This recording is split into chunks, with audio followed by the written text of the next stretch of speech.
ئەی شەهەنشاهی شکۆهی عیززەتی ڕووی زەمین، گەوهەری تاجی ڕیسالەت، شەمسی بورجی موورسەلین،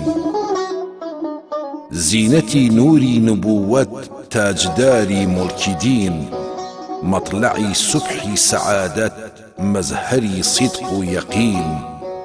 ئەی سوپا سالاری فەوجی ئەنبیا و موورسەلین، ئەی شەوی ئەسرا مەلەک خوڕەم لە بۆ ئاهەنگی تۆ، عەرش و کورسی بوو بە تەخت و مەسنەدی ئەو ڕەنگی تۆ. گوڵشەنی جەننەت خەجاڵەتمە لە جیلوەی ڕەنگی تۆ، بۆ نەوازش زاتی حەق هەم سوبحەت و هەم دەنگی تۆ.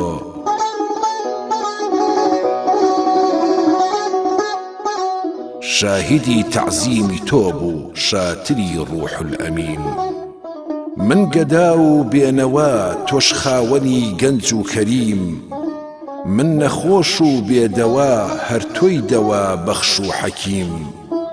چی لە هەنگامی جەزاکەم بێ هەوا خواه و نەدیم، ڕوو لەکوێکەم غەیری تۆ ئەی شافعی زومرەی ئەثیم. من گونەهبار و خەجاڵەت، تۆش شەفیع المذنبین.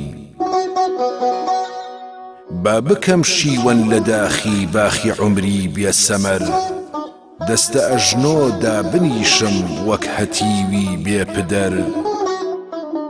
با بە ئەشکی دیدە تەڕکەم خاک و خۆڵی ڕاگوزەر، خۆم لە قوڕ بگرم بەجارێ هەر لە پێ تا تەوقی سەر.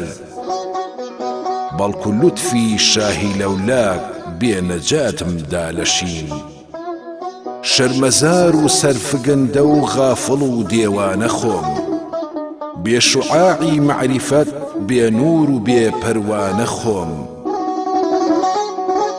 ئەی بەڕیسوایی لە کووچەی شاردا ئەفسانە خۆم، مستحقی تیروتانەی ئاشنا و بێگانە خۆم.